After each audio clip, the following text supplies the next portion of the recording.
এইবার চাঁদা তুলতে গিয়ে গ্রেফতার হলো বৈষম্য বিরোধী ছাত্র আন্দোলনের নেতাকর্মীরা। সাধারণ জনগণ বলছে এনসিপি মানেই নম্বর 1 চোর বাটপার। গায়ে আঘাতের চিহ্ন জুলাইয়ের আন্দোলন করতে গিয়া সেই সব ছেলে মেয়ে মাত্র ৮-১০ মাসের মধ্যে কিভাবে কোটি টাকার মালিক হইতে পারে এই চিন্তা আমাদেরও ঘুম আসে না। কেন বৈষম্য বিরোধী বিলুপ্ত করছিল? কারণ বৈষম্য বিরোধীরা ব্যাপকভাবে চাঁদাবাজি করছিল, লুটপাট করছিল। ওই যে একটা আগামী 24 ঘন্টায় অ্যাকশন দেখবো, অ্যাকশন বৈষম্যবিরোধী ছাত্রদের বিরুদ্ধে আপনি গুগলে সার্চ দেন অসংখ্য।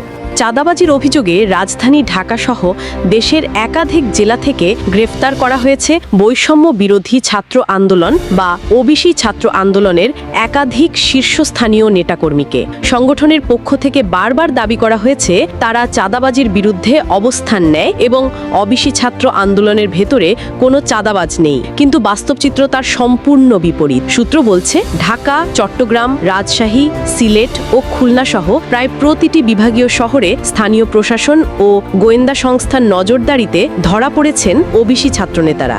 হাসিনা আবারও ফিরে আসবে, আওয়ামী লীগ আবারও ফিরে আসবে। আজকে সেই বিপ্লব ব্যাহত হওয়ার পথে। সরকার 11 মাসে এখনো পর্যন্ত এই আইন শৃঙ্খলা বাহিনীকে ঠিক করতে পারে নাই। তাহলে কিভাবে মানুষকে একটি অবাধ, সুষ্ঠু, নিরপেক্ষ নির্বাচন উপহার দিবে? এর মাধ্যমে কোনোভাবেই সুষ্ঠু নির্বাচন প্রত্যাশা করা যায় না। কিন্তু এই ভুয়া মামলায় অভিযোগ রয়েছে তারা বিভিন্ন ব্যবসা প্রতিষ্ঠান, শিক্ষা প্রতিষ্ঠান, এমনকি মসজিদের নির্মাণ প্রকল্প থেকেও জোরপূর্বক অর্থ আদায়ের চেষ্টা করছিলেন। ওবিসি ছাত্র আন্দোলনের এমন কর্মকাণ্ড দেখে সাধারণ জনগণের মধ্যে ক্ষোভের সৃষ্টি হয়েছে। রাজধানীর একাধিক এলাকায় ওবিসি ছাত্র আন্দোলনের বিরুদ্ধে বিক্ষোভ করেছেন স্থানীয়রা। সামাজিক যোগাযোগ মাধ্যমেও ছড়িয়ে পড়েছে জনরোষ। শেখ হাসিনা এই দেশের উন্নয়নের প্রতীক।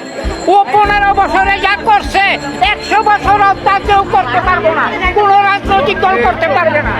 দেশ তো এমনি অচল হয়ে গেছে, সামনে তো আরো অচল হয়ে যাবে। আমাদের মতন রিকশালারা, গরিব দুঃখী মানুষের বর্তমানে যে একটা চলতে যে সমস্যা, যে একটা পরিস্থিতি, যে চালায় সে বসতে আছে। আপনি চাইয়ে দেখেন তো সমস্যা না, মানে অর্থনীতির দিকে প্রচুর সমস্যা। কেন কি জিজ্ঞেস করছেন? সারাদিন একটা গাড়ি চালায় ভাড়া পাইতাম 1000-1200 টাকা, আর এখন সকাল থেকে সন্ধ্যা পর্যন্ত 500 টাকা ক্যাশ হয় না।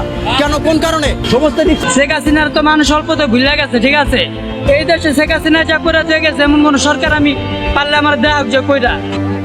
অনেকে মন্তব্য করছেন এই সংগঠনটি জন্মই নিয়েছে বাংলাদেশকে ধ্বংস করার উদ্দেশ্যে।